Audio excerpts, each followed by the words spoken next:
আজিৰ দিনটোৰ ভালেকেইটা নতুন নতুন খবৰ লৈ মই আপোনালোকৰ কাষলৈ আহি সাজু হ'লোঁ। বলগীতি আগবাঢ়িছোঁ আজিৰ দিনটোৰ বিভিন্ন খবৰসমূহলৈ।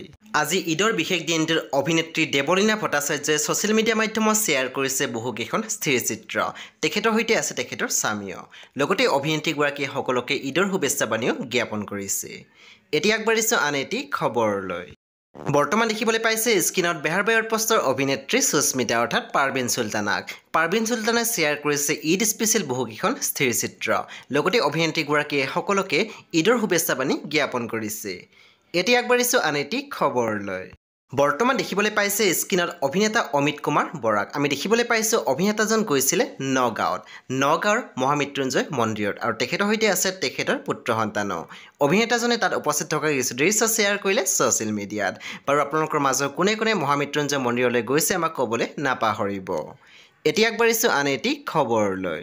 বৰ্তমান স্ক্ৰীনত দেখিবলৈ পাইছে অভিনেত্ৰী আশা বৰদলৈ। আশা বৰদলৈ শ্বেয়াৰ কৰিছে এটি ভিডিঅ'। লগতে তেখেতে লিখিছে, নিৰ্বাচনৰ ব্যস্ততাৰ মাজতে নাৰিকলৰ লাড্ডু আৰু পিঠা বনালো দেই ৰাইজ। পিঠা বনাবলৈ শাহুমা আৰু জোনবাই সুন্দৰকৈ শিকাই দিলে।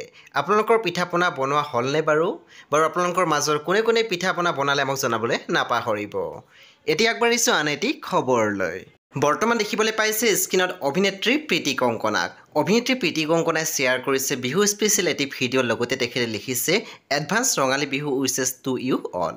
বাৰু বন্ধু বান্ধৱীসকল, আপোনালোকৰ মাজৰ কোনে কোনে বিহুৰ প্ৰস্তুতি চলাইছে আৰু কোনে কোনে বিহু নাচি ভাল পায় আমাক ক'বলৈ একেবাৰে নাপাহৰিব। এতিয়া আগবাঢ়িছোঁ আন এটি খবৰলৈ।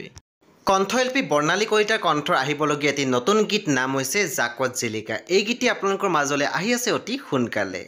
এতিয়া আগবাঢ়িছোঁ আন এটি খবৰলৈ। অভিনেতা কপিলে ছ'চিয়েল মিডিয়া মাধ্যমত শ্বেয়াৰ কৰিছে বহুকেইখন স্থিৰচিত্ৰ। আমি দেখিবলৈ পাইছোঁ অভিনেতাজন গৈছিলে ৰেম্প ৱৰ্কত।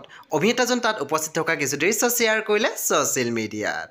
এতিয়া আগবাঢ়িছোঁ আন এটি খবৰলৈ। বৰ্তমান স্ক্ৰীনত অভিনেত্ৰী ৰিচা চেত্ৰী। অভিনেত্ৰী ৰিচা চেত্ৰীয়ে শ্বেয়াৰ কৰা পষ্টত লিখিছে, বিহুৰ বতৰত আপোনালোকৰ মাজত থাকি অকণমান হাঁহি ধেমালিৰে বিহুৰ অনুষ্ঠানসমূহ মধুৰ কৰি তুলিবলৈ সাজু হৈছে বেহাৰ বাই আউটপোষ্টৰ আপোনালোকৰ মৰমৰ ৰিচা আৰু হাছনাহানা। বন্ধু বান্ধৱীসকল, এতিয়া আগবাঢ়িছোঁ আন এটি খবৰলৈ। বৰ্তমান স্ক্ৰীনত দেখিবলৈ পাইছে অভিনেত্ৰী সামন্তিকা শৰ্মাৰ। লগতে আপোনালোকে দেখিবলৈ পাইছে জনপ্ৰিয় অভিনেত্ৰী গায়ত্ৰী মহন্তক। আমি দেখিবলৈ পাইছোঁ অভিনেত্ৰী সামন্তিকা শৰ্মাই শ্বেয়াৰ কৰা এটি পষ্টত লিখিছে, বহু বছৰৰ মূৰত অভিনেত্ৰী গায়ত্ৰী মহন্ত বাৰ সৈতে একেলগে। বন্ধু বান্ধৱীসকল, আমি দেখিবলৈ পাইছোঁ ৰেঙনিত এটি অনুষ্ঠান আছিলে বিহুত আৰু তাত লগ হৈছিলে সামন্তিকা শৰ্মাই গায়ত্ৰী মহন্তৰ সৈতে। তেওঁলোকে তাত উপস্থিত থকা কিছু দৃশ্য শ্বেয়াৰ কৰিলে ছ'চিয়েল মিডিয়াত। এতিয়া আগবাঢ়িছোঁ আন এটি খবৰলৈ। বৰ্তমান স্ক্ৰীনত দেখিবলৈ পাইছে জনপ্ৰিয় অভিনেত্ৰী বৰষাৰাণী বিষয়াক। আমি দেখিবলৈ পাইছোঁ অভিনেত্ৰীগৰাকী কৰিছে নতুনকৈ ফটোশ্বুট। অসমীয়া সাজপাৰে কৰিছে অভিনেত্ৰীগৰাকীয়ে নতুন নতুন ফটোশ্বুট।